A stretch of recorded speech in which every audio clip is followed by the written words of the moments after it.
प्यारे बच्चों, कैसे आप? चलिए अपनी कक्षा को प्रारंभ करते हैं।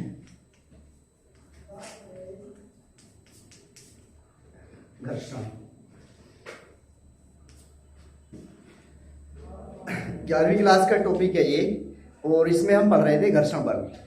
घर्षण बल में जो लास्ट में हमने टॉपिक कराया था वो आनत तल पर पिंडों की गति के बारे में हम डिस्कस कर रहे थे। आनत तल पर पिंडों की गति किस प्रकार से होती है, लोटनी घर्षण पढ़ा है हमने, इसमें घर्षण बल के बारे में पढ़ा है। तो अब जहां तक हो गया है उससे आगे की हम आज स्टार्ट करते हैं। आज है हमारा घर्षण बल के लाभ तथा हानियां। जो हम फ्रैक्शन यूज करें, घर्षण बल क्या होता है? दो वस्तुओं की सतह के बीच में लगने वाला बल क्या कहलाता है? हमारा घर्षण बल कहलाता है। जब वस्तु गति की अवस्था में होती है तो उन सतहों के बीच कार्य करने वाला बल घर्षण बल कहलाता है। क्लियर हो गई बात? अब घर्षण बल के लाभ क्या है, घर्षण बल की हानि क्या है? सबसे पहले हम लाभ की बात करते हैं। प्रॉफिट क्या है घर्षण बल के? पहला है, देखिए, घर्षण बल के कारण ही हम गति कर पाते हैं। आपने देखा होगा एक स्थान से दूसरे स्थान तक चलने के लिए घर्षण बल की आवश्यकता होती है। एक स्थान से दूसरे स्थान तक चलने के लिए घर्षण बल की आवश्यकता होती है। अगर हमें पर्याप्त घर्षण बल नहीं मिलेगा तो हम ठीक प्रकार से गति नहीं कर सकते हैं, ठीक प्रकार से नहीं चल सकते, हम रपट के गिर जाएंगे। आपने देखा भी होगा अक्सर लड़कियां बड़ी बड़ी हील की सैंडल पहन लेती हैं। उन सैंडलों में और ऐसा भी है, गिरती भी है उन्हें पैर के। क्यों? क्योंकि उसकी जो पीछे वाली नीचे वाली टो होती है, जो जमीन के कांटेक्ट में होती है, सड़क के कांटेक्ट में होती है, वो उसके वेट के अकॉर्डिंग पर्याप्त घर्षण बल प्राप्त नहीं कर पाता। और जैसे ही पैर उठाते हैं घर्षण बल के कारण कहाँ हो जाते हैं? हम फिसल के नीचे की ओर गिर जाते हैं। तो वस्तुओं को गति करने के लिए पर्याप्त घर्षण बल की आवश्यकता होती है। क्लियर हो गई बात? नेक्स्ट, दूसरा है, वाहनों को रोकने के लिए घर्षण बल की आवश्यकता होती है। जो वाहन है सड़क पर गति कर रहे हैं, अगर घर्षण बल नहीं होगा पर्याप्त सड़क और टायर के बीच में, तो वाहन ठीक सही पोजीशन पर सही समय पर नहीं रुकेंगे। आपने देखा होगा वाहनों के टायरों के नीचे छोटे छोटे कट से बने हुए होते हैं, छोटे छोटे स्पेस बने हुए होते हैं। वो इसीलिए होते हैं ताकि टायर और सड़क के बीच जैसे ही ब्रेक लगे, ब्रेक लगने के बाद पर्याप्त घर्षण बल प्राप्त हो सके। अगर घर्षण बल नहीं होगा तो आपने देखा होगा जब टायर नीचे से घिस जाता है तो आप ब्रेक मारते हैं, ब्रेक यहाँ मार रहे हैं और बाइक या साइकिल कहाँ पे आगे जाके रुक रही है? बहुत आगे की ओर जाके रुक रही है। तो उससे एक्सीडेंट होने का खतरा बना रहता है। उससे बचने के लिए क्या टायरों के नीचे कट लगाए जाते हैं, छोटे छोटे स्पेस बने जाते हैं ताकि घर्षण बल पर्याप्त मात्रा में प्राप्त हो सके। नेक्स्ट है हमारा तीसरा, वाहनों को तीव्र गति से चलाने के लिए भी घर्षण बल की आवश्यकता होती है। अब वाहनों को तेजी से घुमाने के लिए, सड़क पर चलाने के लिए वो तभी तेज चलेगा जब उसके नीचे पर्याप्त घर्षण बल उसे प्राप्त होता रहेगा।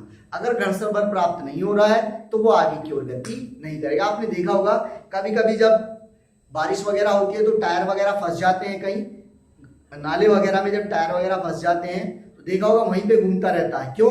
क्योंकि उसे पर्याप्त घर्षण बल प्राप्त नहीं हो रहा है आगे की ओर गति करने के लिए। क्लियर हो गई बात? नेक्स्ट, आगे आता है हमारा, घर्षण बल की सहायता से मशीनें काम करती हैं। जो मशीनें होती हैं, मशीनें देखिए, मशीनों पे जो पट्टा चलता है, पट्टा देखा होगा, जो हमारी आटा चक्की होती है, आटा चक्की या तेल निकालने वाली मशीनें होती हैं, इन पे पट्टा चलता हुआ रहता है, तो वो घर्षण बल की सहायता से ही घूमता है। अगर घर्षण बल नहीं होगा तो वो फिसलता रहेगा उस मशीन की धुरी के ऊपर और आगे की ओर गति नहीं करेगा। क्लियर हो गई बात? ये थे हमारे बेनिफिट। जो घर्षण बल है ये घर्षण बल के लाभ थे। अब अगर हम घर्षण बल की हानियों की बात करें तो घर्षण बल से हानि क्या है? सबसे पहले तो यही हानि है, घर्षण बल के कारण वस्तुएं जो है सापेक्ष गति का विरोध करती हैं। घर्षण बल के कारण वस्तुएं सापेक्ष गति का विरोध करती हैं, जिसके कारण हमें अतिरिक्त ऊर्जा लगानी पड़ती है। आपने देखा होगा आप जब बर्फ पे चलते हैं तो आसानी से चल सकते हैं, मतलब आसानी से फिसल सकते हैं, ऊपर से आइए फिसलते हुए चले जाइए नीचे की ओर, थोड़ी सी समय में बहुत सारी दूरी तय कर लेंगे। लेकिन जब आप गति करते हैं, चलते हैं पैरों से, तो आपकी एनर्जी लॉस होती है। हमारी एनर्जी का क्या होता है? लॉस होता है। सबसे पहले तो हमारी एनर्जी का लॉस होता है। दूसरी चीज, घर्षण बल के कारण मशीनों की दक्षता कम हो जाती है। जो मशीनें होती है, मशीनें उनकी दक्षता घर्षण बल के कारण ही कम हो जाती है। और जब पट्टा चलेगा उसके ऊपर, अब आप पता नहीं उसके पीछे कितना आपने प्रेशर जोड़ा हुआ है, कितना सारा लोड जोड़ा हुआ है उसके पीछे। ऐसा तो है नहीं एक छोटा सा इंजन इतनी बड़ी ट्रेन को खींच के ले जाएगा। क्यों? क्योंकि उसे पट्टा चलाना है, और पट्टा चलाने के लिए क्या चाहिए? एनर्जी चाहिए। तो जब घर्षण बल लगेगा, अब एक छोटी मशीन है तो घर्षण बल भी तो कमी, वो प्रेशर भी तो कमी लगाएगी, उसमें जब पावर कम होगी तो पावर कम हो जाती है मशीनों की घर्षण बल के कारण। नेक्स्ट है, घूर्णन वाली मशीनों में पुर्जों के भीतर पुर्जे गिर जाते हैं। जहां पे मशीनों में घूर्णन हो रहा है, क्या होता है? उनके पुर्जे गिर जाते हैं, जिसके कारण मशीनें ठीक प्रकार से काम नहीं कर पाती। अक्सर देखा हुआ है पंखे वगैरह घूमते रहते हैं, इन पंखों के अंदर बैरिंग होता है, वो बैरिंग घिस जाता है, और बैरिंग घिसने के कारण ये पंखे फिर ठीक प्रकार से गति नहीं कर पाती। ऐसी मशीनें होती हैं हमारी, बहुत सारी मशीनों के अंदर से जो मशीनें हैं उनके पुर्जे गिर जाते हैं, क्योंकि फ्रैक्शन के कारण ही बॉडी जो है रोटेशन करती है। जहां भी बॉडी का रोटेशन हो रहा है, समझ लीजिए फ्रैक्शन लग रहा है। क्या लग रहा है? घर्षण लग रहा है, कहीं ना कहीं उसमें जरूर घर्षण का यूज हो रहा है। तो जब घर्षण होगा तो चीजें क्या होंगी? घिसेंगी, और घिसने के कारण उसमें क्या होता है? जब घिसेंगी तो खराब होगी तो हमारी जेब में से पैसे जाएंगे नहीं लाने के लिए, इंडस्ट्री का नुकसान होगा। सब चीजें एक दूसरे के साथ में कनेक्टेड है, जुड़ी हुई। नेक्स्ट आगे देखते हैं। ये तो हो गई हमारी लाभ और हानियों की बात। अब है घर्षण बल को कम करने की विधियां। देखिए, घर्षण बल को कम करने के लिए हम कौन कौन से मेथड प्रयोग करते हैं। सबसे पहले है लुब्रिकेंट्स का प्रयोग। घर्षण बल को कम करने के लिए स्नेहक का प्रयोग, लुब्रिकेंट्स कहते हैं, स्नेहक कहते हैं। आपने देखा होगा घर्षण बल को कम करने के लिए तेल का प्रयोग करते हैं, ऑयल का प्रयोग करते हैं। काला तेल लगाते हैं बाइक की चैन में, या ग्रीस लगाते हैं, वो इसलिए लगाते हैं ताकि घर्षण बल के मान को कम किया जा सके, और जो हमारे पुर्जे हैं उन्हें जल्दी खराब होने से बचाया जा सके। क्लियर होगी बात? नेक्स्ट दूसरा है उचित पॉलिश करके भी घर्षण बल के मान को कम किया जा सके। ये बोर्ड है हमारा, इस बोर्ड के ऊपर कैसी पॉलिश कराई गई है? काली पॉलिश कराई गई है। इससे दो फायदे होते हैं, एक तो आपको चौक दिखाई देती है दूर से, ब्लैक के ऊपर व्हाइट दूर से दिखाई देगा। दूसरी चीज, इसे थोड़ा सा चिकना बनाया जाता है हल्का सा, ताकि चौक का जो वेस्ट है वो ज्यादा ना हो, चौक का वेस्ट ज्यादा ना हो। क्योंकि अगर ये रफली होगा, ज्यादा रफली होगा, जैसे दीवार है, ये अभी हमारे कॉलेज की दीवार है, तो इन दीवारों पे आप चौक चलाएंगे, चौक का ज्यादा यूज होगा, ठीक से स्पष्ट दिखाई भी नहीं देगा। तो उससे बचने के लिए क्या किया जाता है? बोर्ड बनाया जाता है, बोर्ड के ऊपर चौक चला जाता है, ताकि घर्षण बल के मान को कम किया जा सके। मतलब पेंट किया जाता है, ऊपर उसके पुताई की जाती है, पेंट किया जाता है। पेंट करके भी घर्षण बल के मान को आसानी से कम किया जा सकता है। नेक्स्ट है हमारा उचित निर्माण सामग्री का प्रयोग करके। मतलब निर्माण सामग्री वही है कि जो वस्तुएं हैं जिसके बीच में घर्षण बल कार्य कर रहा है, घर्षण बल, अब वो वस्तुएं कैसे होनी चाहिए? स्मूथली होनी चाहिए, चिकनी होनी चाहिए, ताकि घर्षण बल के मान को कम किया जा सके। चूंकि जो घर्षण बल का मान है वो वस्तुओं की सतह के क्षेत्रफल के ऊपर ही निर्भर करता है, क्षेत्रफल के ऊपर निर्भर नहीं करता, वो वस्तुओं की सतह पर निर्भर करता है। वस्तुओं की सतह कैसी है, खुरदुरी है या चिकनी है, उस चीज के ऊपर हमारे घर्षण बल का मान निर्भर करता है। क्लियर हो गई बात? नेक्स्ट आगे चलते हैं। आगे धारा रेखीय गति के द्वारा, धारा रेखीय गति समझते हैं?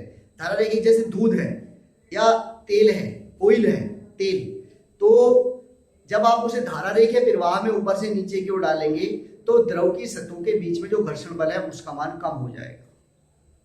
जितनी द्रव को फैला के आगे की ओर चलेंगे उसमें घर्षण बल का मान ज्यादा होता है।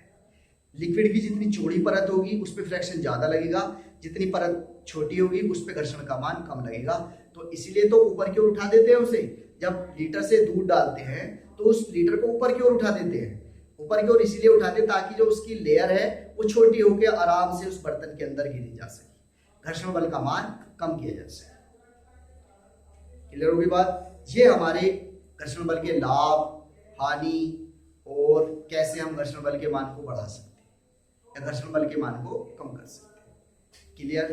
ये जो हमारा लेसन था इसकी थ्योरी हमारी यहीं तक थी। अब हम इसके न्यूमेरिकल से स्टार्ट करते हैं। क्लियर? चलिए देखते हैं फर्स्ट न्यूमेरिकल। फर्स्ट न्यूमेरिकल में क्या है हमारा, देखिए न्यूमेरिकल नंबर 1 क्या कहता है।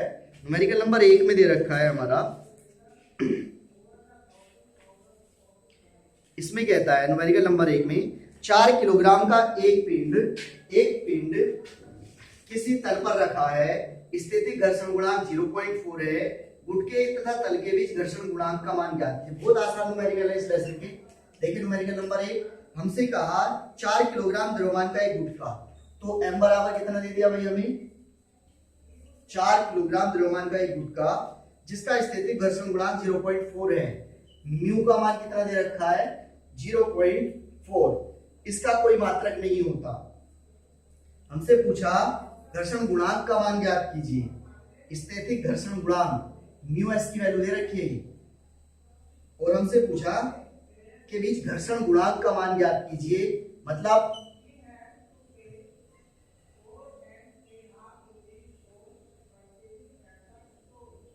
सॉरी घर्षण बल है, घर्षण बल का मान ज्ञात कीजिए।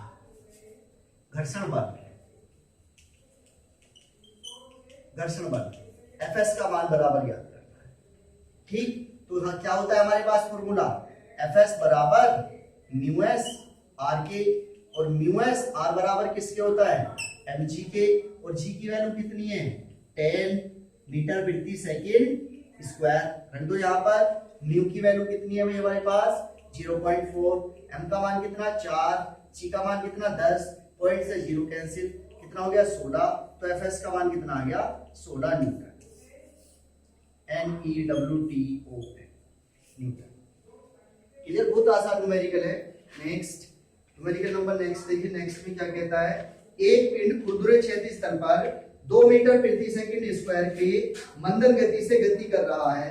त्वरण दे रखा है हमें क्वेश्चन नंबर 2 में, स्मॉल a बराबर 2 मीटर प्रति सेकंड स्क्वायर से त्वरण से गति कर रहा है।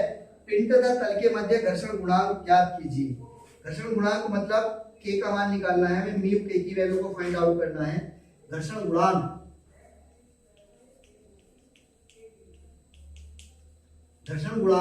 म्यू के बराबर क्या करना है, निकालना है हमें, और बस g बराबर कितना दे रखा है 10 मीटर प्रति सेकंड स्क्वायर।